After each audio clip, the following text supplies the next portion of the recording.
Hello, everybody. Jim Malone here, coming to you live on Dallas Trading Floor. It is Thursday, and we are one day in front of the Chairman Powell meeting. We're going to see how that goes.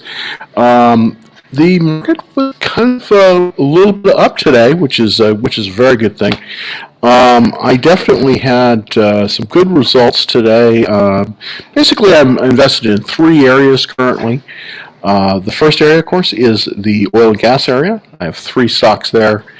Then I'm also in the semis, two stocks there. And then also I'm starting to put up positions in the retail sector, but primarily in the discount retailer area. So that's kind of where I'm concentrating right now with 7 stocks.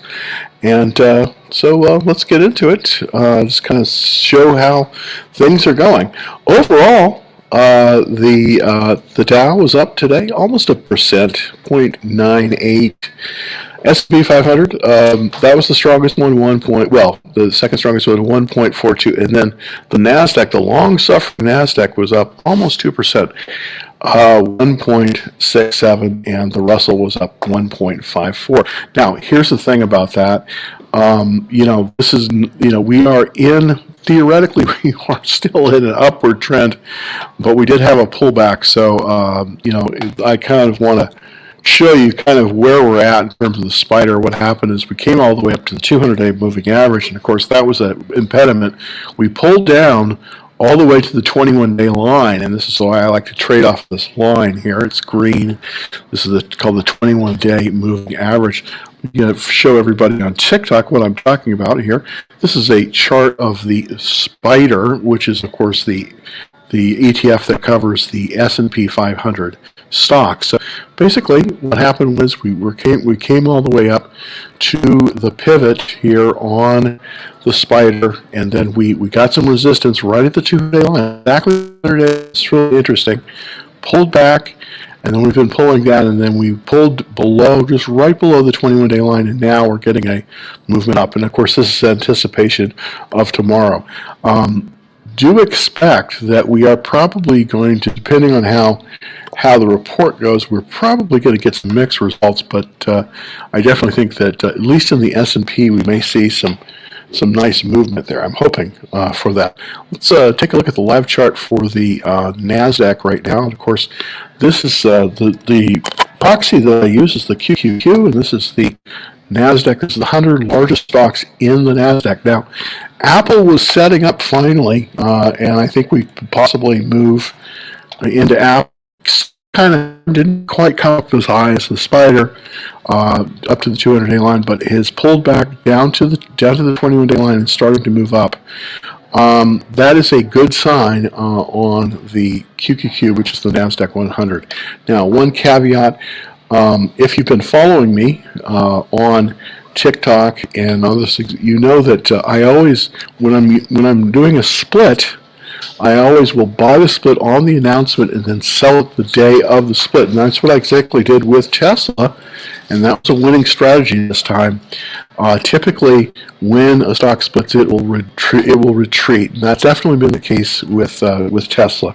Tesla has what they call overhead supply right now, so it's a trading stock. It's not a stock you want to hold for any long period of time right now. It just isn't working.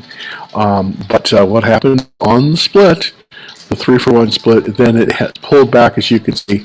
It's below 300, and of course I sold basically split at about 9.15, so we made a little bit of profit there. We rode it up from about 8.80 to about 9.15. Not a whole lot of profit, but we did make profit on it, so I'm pretty pleased there.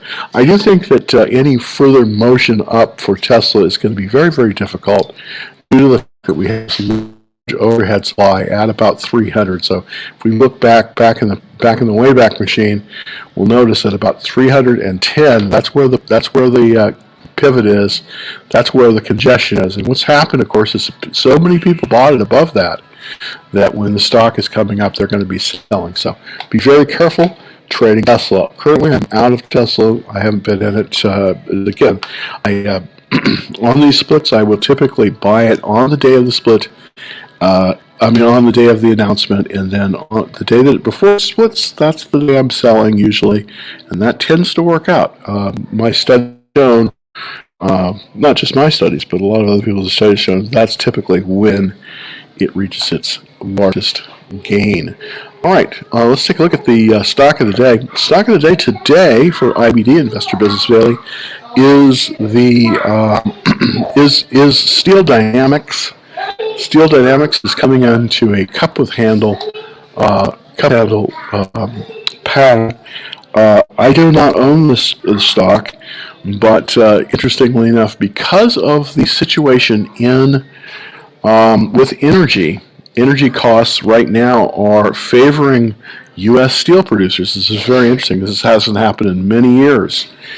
Because of the high price of natural gas in Europe and also the lack of coal, they're using it for energy generation, this has changed the dynamics of the steel market.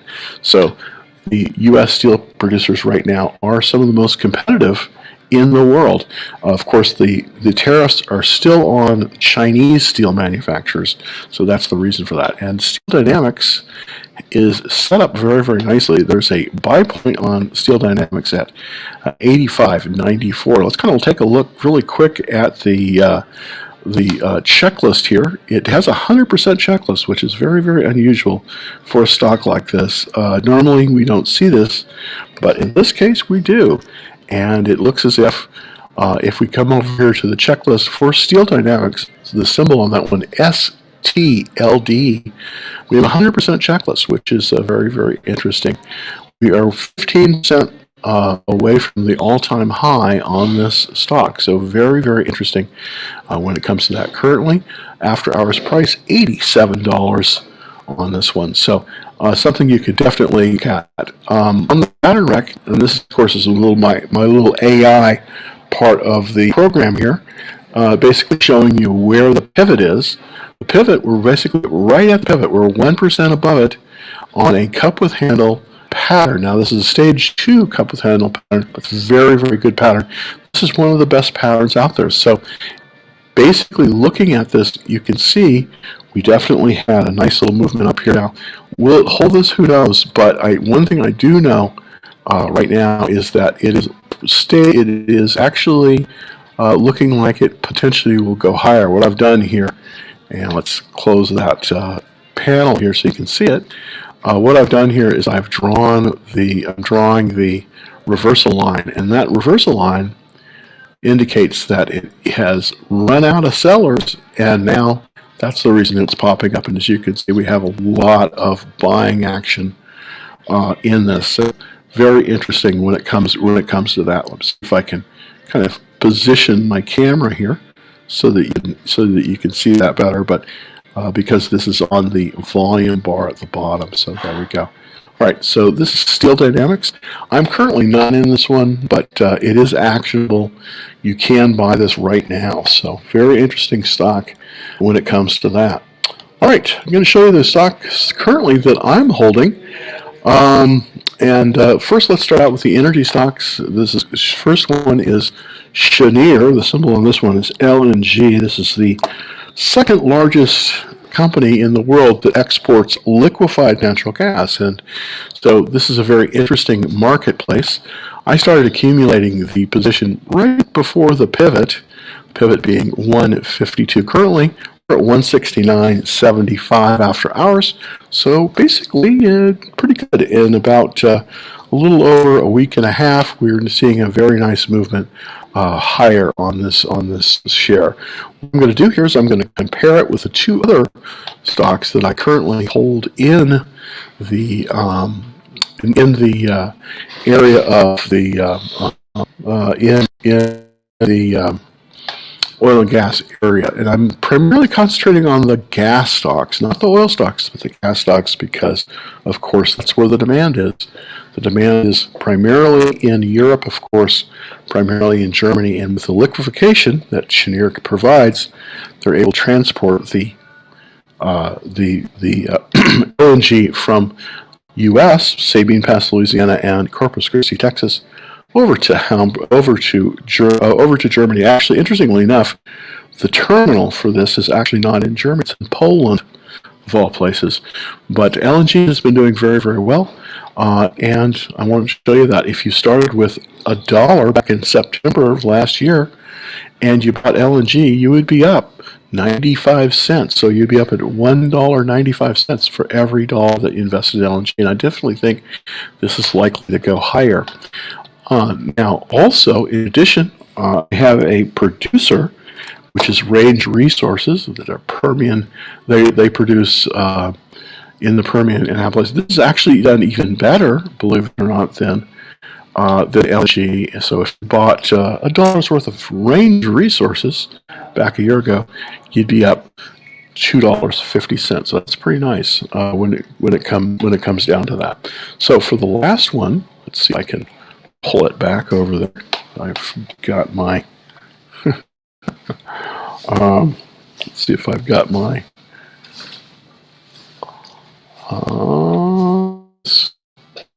there we go. So let's see if I can get that correct over there as well. So now for the third one, Cheniere. Let's put this up on the chart here. Well, gosh, just not letting me do it. Hold on. Let's see if I can get a window that will allow me to see this. Hold on. It's not being very cooperative. Okay. So let's go back to, oops, it's got everything but what you need. All right. So let's see if we can hide that, and let's look at these again. So good. There we go. So there's Cheniere LNG, and we're going to go to the next one, and that is okay.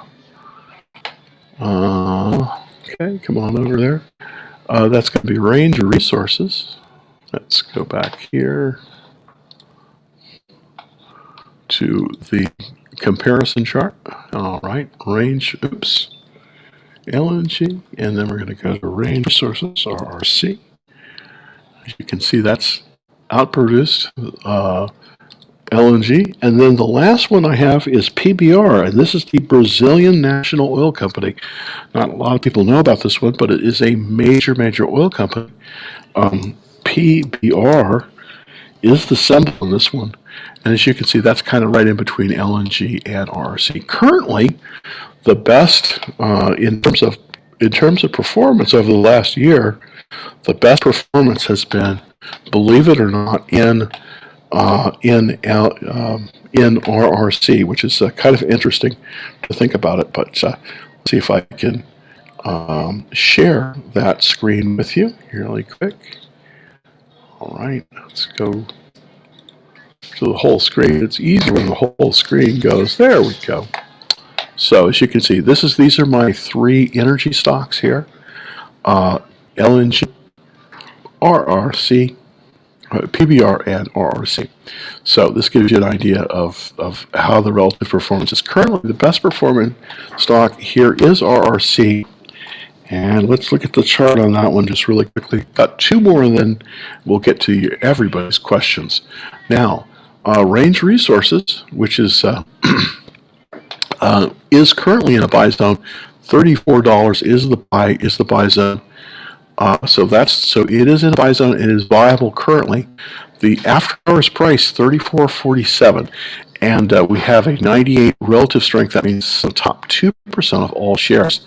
This also has a 100% checklist. So that's something that coming out of this base, that might be a very good place to buy it. This is definitely viable. And if we look at technicals here, we're right above the 10-day line. This is a good place to buy it. I like to buy with about 2 to 3% of the 21-day line. It's currently 4.7% above that line. I did make my acquisitions when it was a little bit closer. I typically like to buy only about 5% or less above that 21-day exponential, and that's what I did here with Range.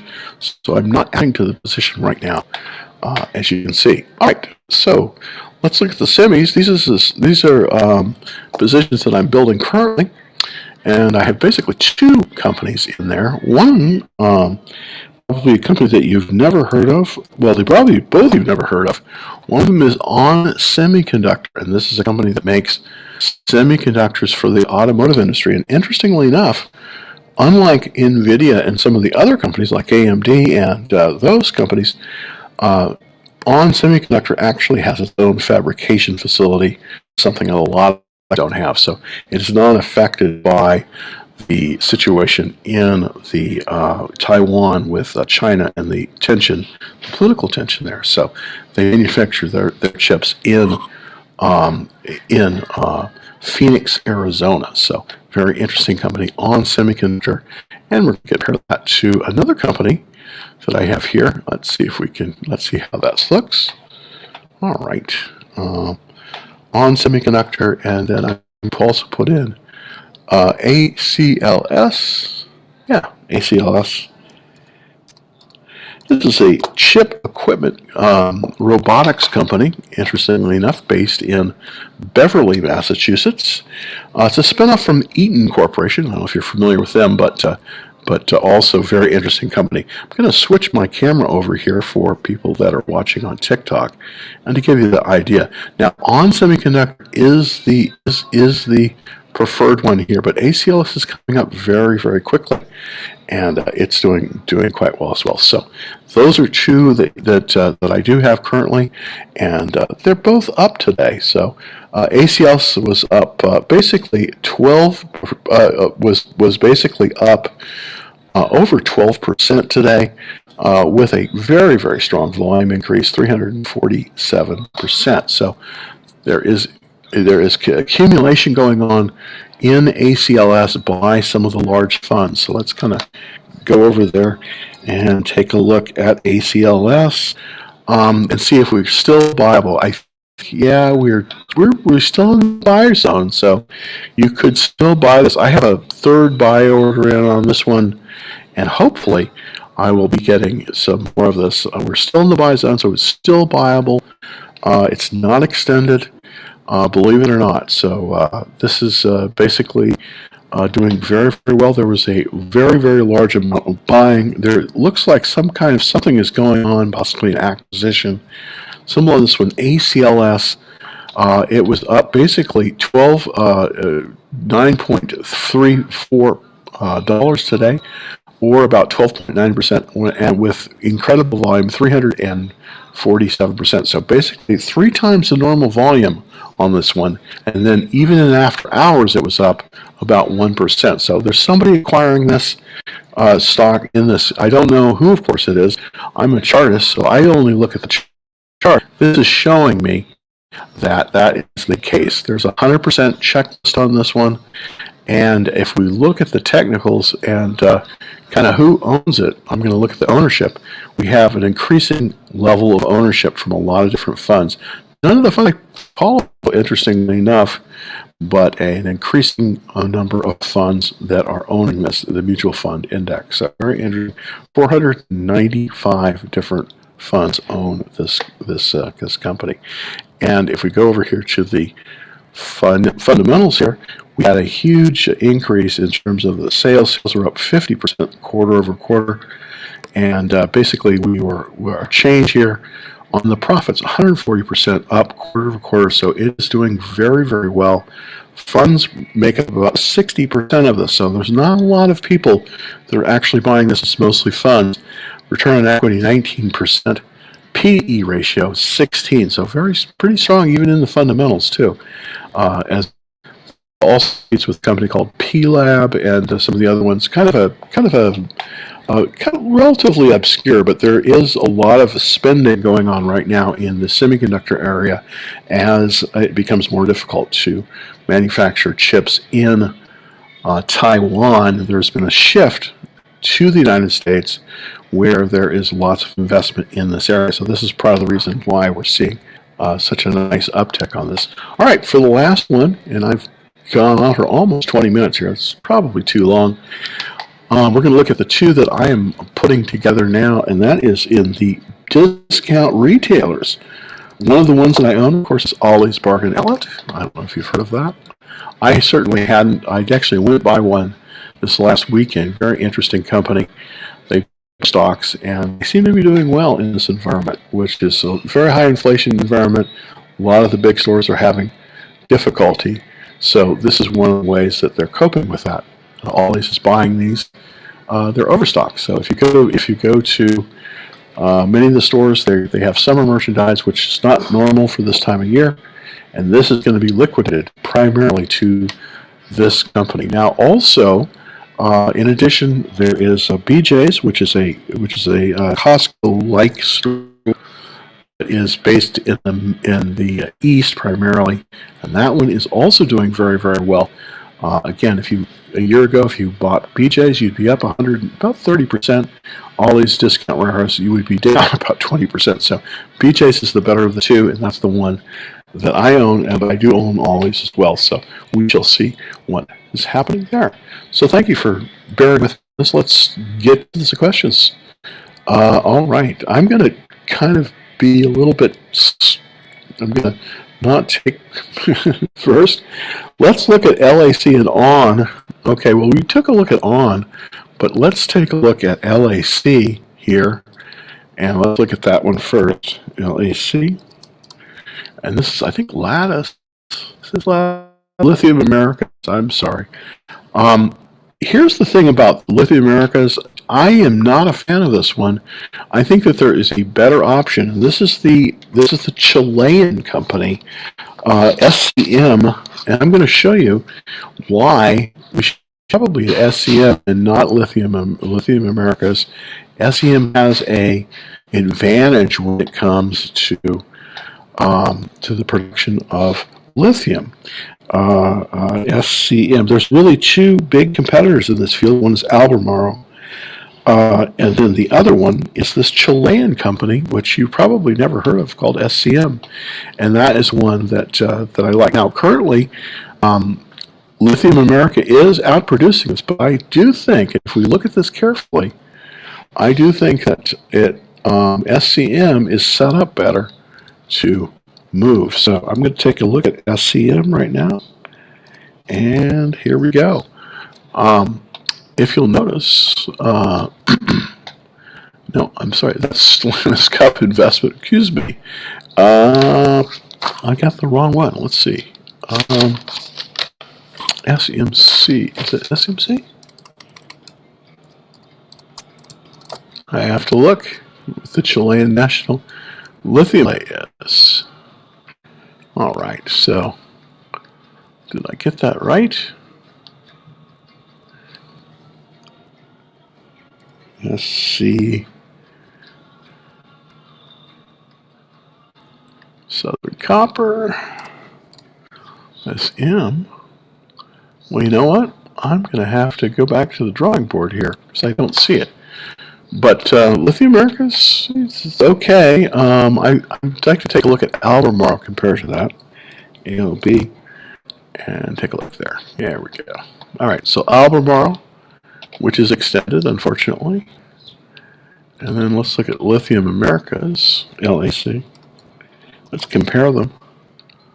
So Albemarle is more productive, and it is a better buy point. So I would be a little bit careful here at buying Lithium Americas. I would look at I'd probably look at Albemarle instead. Now on semiconductor, I own this one. And this one has been moving very, very nicely. Now, unfortunately, it is just barely extended today. Today, it did have a breakout today. I've been accumulating this one since it was below the pivot, but it did have a breakout today. It was up about 6.5%, or $4.68. So looking pretty good. And I do think we're going to see some more out of this. They're basically in the automotive chip area, and a very, very strong buying from some of the funds. We have 1,954 funds currently, up almost 3 funds quarter. So that's looking very strong in that it does have a 100% checklist. That's another thing I want to point out here. This is on SME, so it is it's a little bit extended. So unfortunately, we can't, strictly, if we're following Can Slim. No, I'm sorry, SQM. That's the one I wanted to show you. Let's go back to that. Let's go back to the lithium play again. Let's go to see SQM. This is the Chilean company. Now, I don't own this one, but I am looking to possibly buy it. It's coming up through a very nice cup with handle, and it's up a little bit today. It was up $3.95, which is pretty darn good when you consider it for a company you've never heard of. So Sociedad Química in mind. So it's basically a industrial producer of lithium. And one of the great things about the Chileans, they're one of the few countries in the world that does have the ability, both technically and physically, to create lithium, which is of course the primary component for many of the batteries for EV. So, very interesting company. This is a Chilean-based company, and it trades on the New York Exchange using ADR. Let's compare one with Lithium Americas LAC. I do believe, yeah, this is definitely outproducing LAC. As you can see, Lithium Americas 170. So if we started with $1 a year ago, we would have 170. If we would have $1.70 if we invested in Lithium Americas. We would have 205 if we invested in SQM. So SQM, I think, is the one you want here if you're looking for a lithium play. I am currently not in it, but I am looking to make an entry here. It's currently trading at 106. I think this one could be a very good one. Scott doesn't have a 100% checklist, but a very good checklist at 89. So pretty good there. All right, let's go to TikTok and take a look and get some questions answered, hopefully, for you there. All right, so Airbnb. Let's look if we see what we've got. What do you think of AMC? Save your money. Save your money. Meme stocks typically are not doing very, very well. Though if you can manipulate them, they are, but I would not recommend AMC at all. I think there's so many better ones out there, primarily in the minerals area, also in the chips and in some of the oils. So I think you want to be in a period of high inflation. You want to be in commodity stocks, and that is kind of where I am moving to. All right, let's look at Airbnb. I know a lot of people interested in this stock,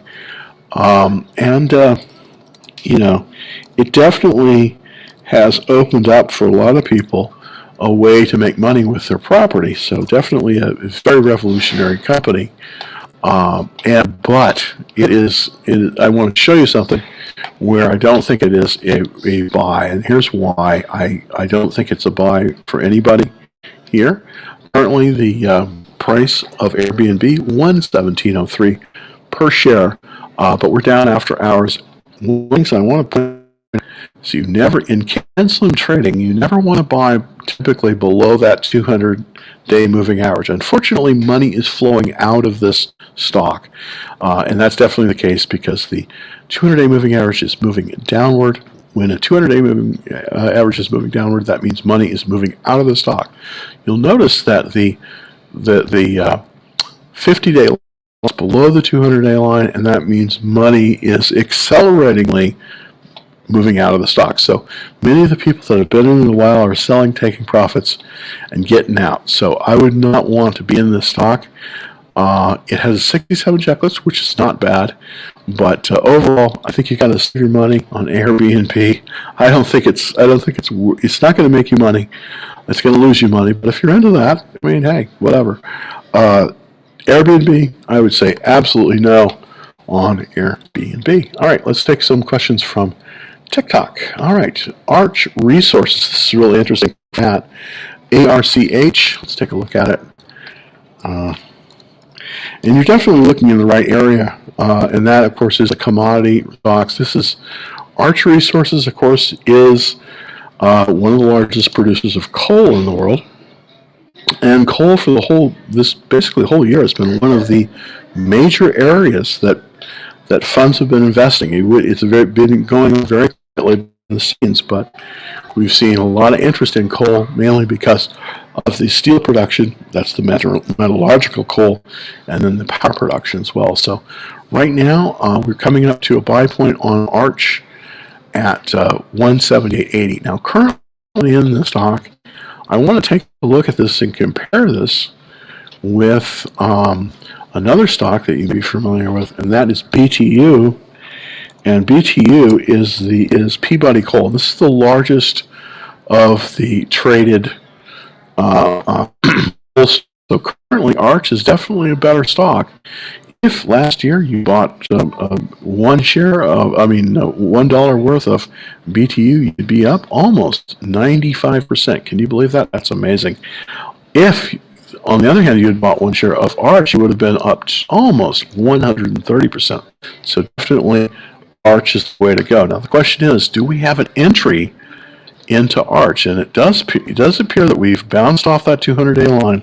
You'll know the 200-day line with Airbnb was pointed down. With Arch, it's pointed up. That means that money is flowing into this issue. Currently, the relative strength of this against the rest of the market is 98, which makes it in the top 2% of the stocks currently. So not a bad place to be. If we look over at the weekly chart on this one, and we look at the fundamentals, you'll notice that the quarter growth on this one was 152% quarter over quarter. And this one had essentially moved from negative cash flow to positive cash flow. Very interesting. The cash flow in this is an incredible 3 price to earnings ratio. The value of the stock is 169, but the profits, the cash flow that it brings in for each share is $30 a share, which is absolutely incredible. The return on equity on this one is unbelievable at 70%. So this is kind of showing you what is happening in the inflation situation. People are buying commodities, being pushed up, and the best bet is not gold in an inflation situation. Believe it or not, it's commodities that you can use like oil, natural gas, and coal. So not a bad place to be here. This is Arch Resources. Definitely, this is viable right now. So we could definitely look at that potentially for a for something.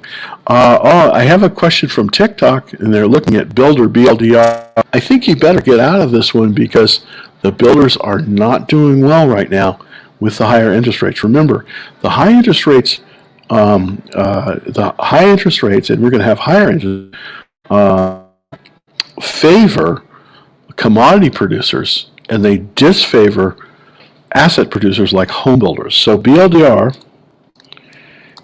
which is an ETF, is not doing that well. Builders First Source, it's starting to move down. This was a high flying stock up until up until about December, and then this year it's just pulled back and it's going to go lower. So I would not recommend Builders First Source at all. Get out of this kind of a stock. All right, let's go to BHP, which this is a mining stock as well.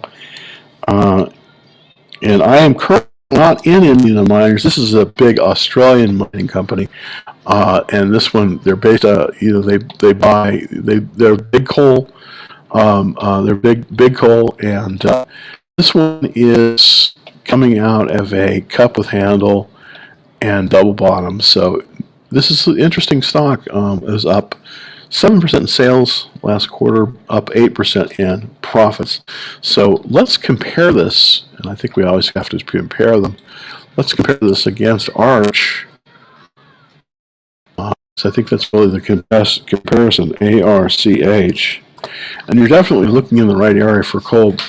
Obviously, Arch Resources is way outpacing BHP. BHP is the big company, though, so the most liquid stock is BHP.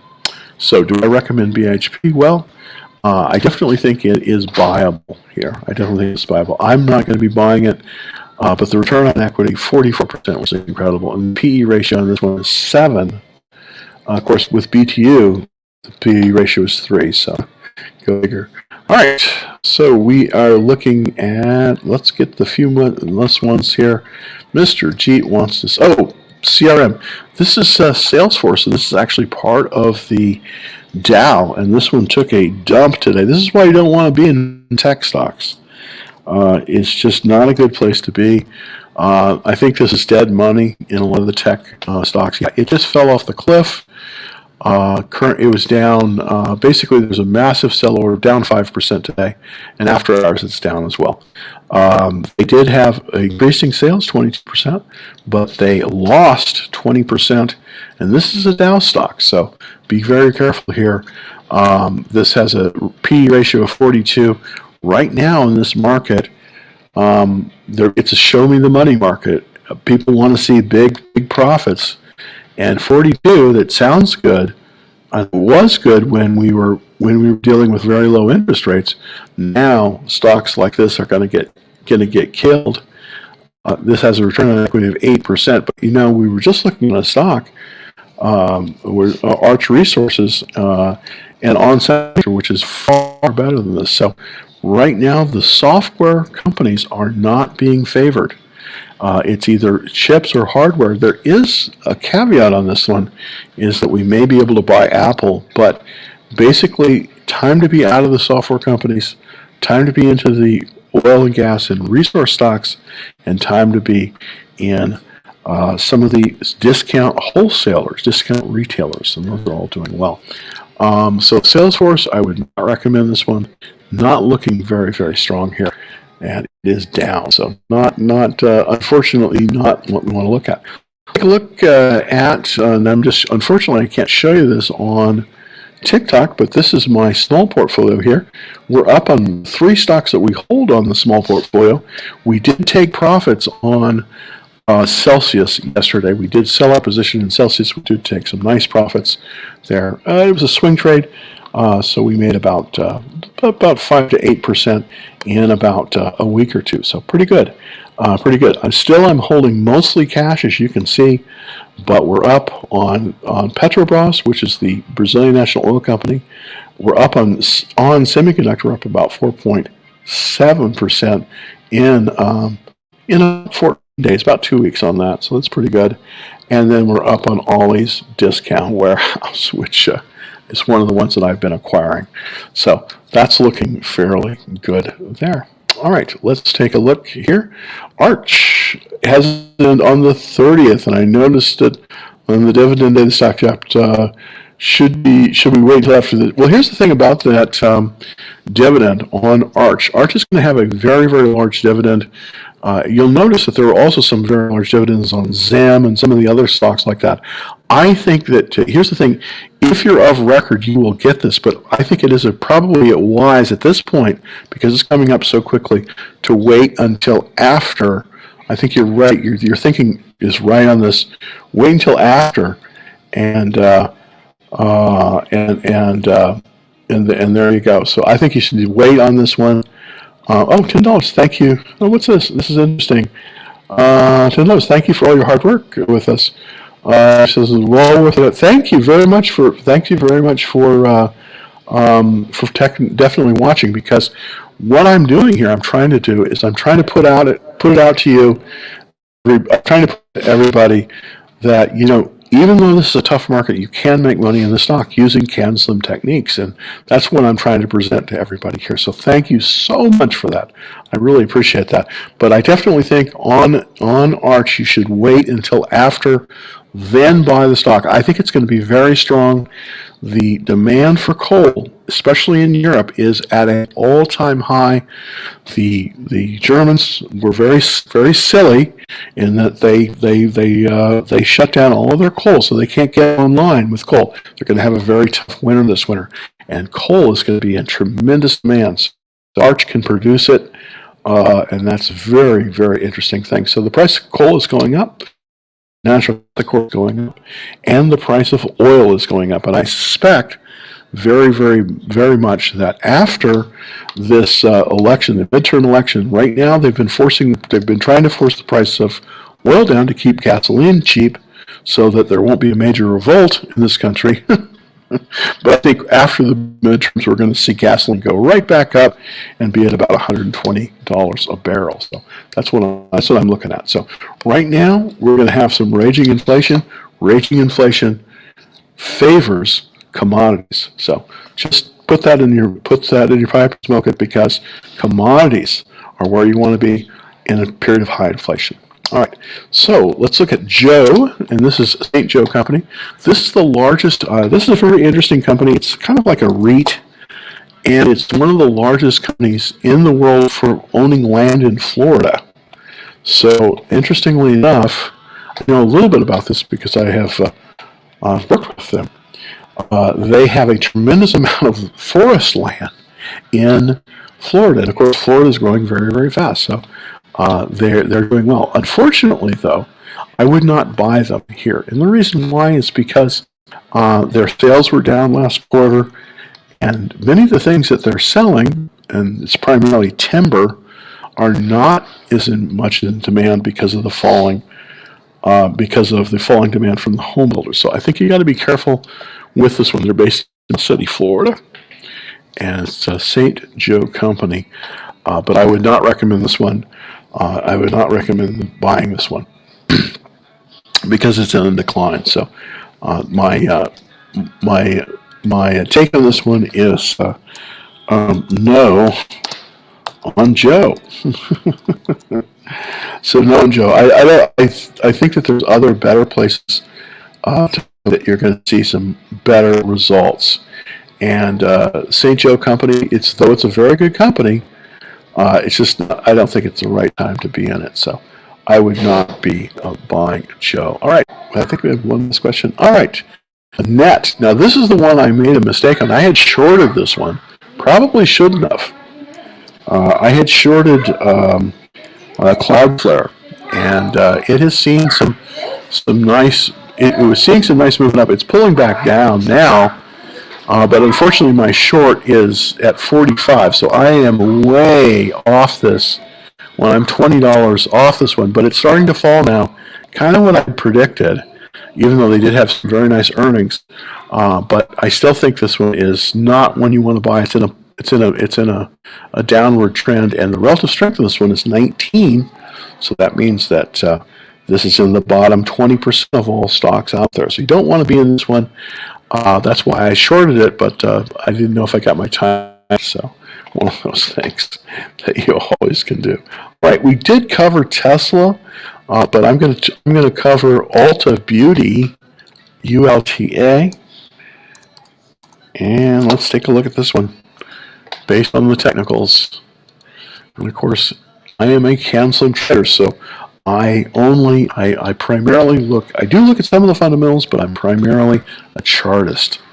And this one has come right up to the pivot at 416.98, and we're right in the buy zone on this one. This one is strong. Interestingly enough, in recessions, women tend to spend more money on beauty products, and that's been a very interesting thing. And it's demonstrable over a 50-year history. So this is just something I happen to know. We had a very strong result. Earnings were up 28% on Ulta Beauty, and 21 and 54% on the profits. Typically in recessions, women especially spend more money on cosmetics. It's one of the few luxuries that many people can do. So it's a good place to be. We have a strong number of funds that are in this, almost 2,000 funds, believe it or not, and extremely strong cash flow, 23.85. This has a very nice 55% return on equity. It's pretty amazing when you think about it. So, do I like the stock? You betcha I do. Even at $432 a share, which is expensive, I do like this one a lot. All right, last one. Let's take the last one here. Thank you, everybody, so much. FTCH, and let's take a look. TCH. And there we go, Farfetch. Oh yes, I know this stock. Not something you want to be involved in.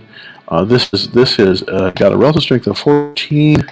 It's just not something you want to be in. This is the luxury. This is the supply chain company for luxury fashion, which doesn't fare as well, interestingly enough, in recession. So I wouldn't go this one. This is a negative cash flow. This one might be a short, but the problem is it's only an $11 stock. So I think you just got to. I think you just got to be out of this one, unfortunately. I think you got to be out of this one. But thank you very much for taking a look at the show today. And I just want to kind of go over some symbols that I cover that I do think are actionable and that you might want to take a look at. And these are kind of how I'm trading. One of them, of course, is this company SQM, which is the Chilean fertilizer company. I do think this is actionable right now on coming up with a cup basis. And this is 97 relative strength, top 3% of all stocks out there. Explosion in terms of the sales. There's going to be a real problem in the world with fertilizer. And another thing that this produces, aside from lithium, is fertilizer component. So pretty boring stuff, but definitely a good company. This one is actionable. And the cash flow is $2.80 on this one, or about a 22% return. So not bad. This one definitely want to take a look at this one. I'm not in this one currently, but I'm looking to go into this one. Also, I wanted to show you a stock that I have done pretty well with in the last few weeks, and that's ACLS. And this one I do believe is extended, but yeah, unfortunately it is. No, it's right in the buy zone. Okay, this is also actionable. ACLS. I think you can buy it here. Top 2% of the stocks out there. So very nice. 60% of this is owned by funds. This is a company that makes very unique robotic semiconductor manufacturing equipment, and it's a spinoff from a company called Eaton. Very large company, and it definitely has excellent prospects. A number of funds are piling into this one, and I do think it's really pretty good. Definitely, restate the revenues up. So it's also got a called blue dot, which means that it is being acquired. So this one is being acquired by a large fund. So this is one you definitely want to take a look at. I'm in this one, ACLS, and I'm trying to build even a bigger position. Well, thank you, everybody. Thanks for taking a look today at the show. Please, please, please tell your friends about the show, because that helps us get out to many, many more people. So if you already haven't liked this, please hit that like button. So appreciate it. Please hit that like button. It helps us out a lot. And also subscribe if you can. Well, actually, it's very easy. It's free. And you can do that simply by going to www.Dallas Trading Floor. And please like it and please subscribe. It's free. And also we do have, by the way, if we do have a Discord room in the morning, which shows that I show my trades live typically, and analyze setups as well. All right, so please do that. And I will be back tomorrow at I'll be back tomorrow at 5 o'clock. Thanks, everybody. Happy trading.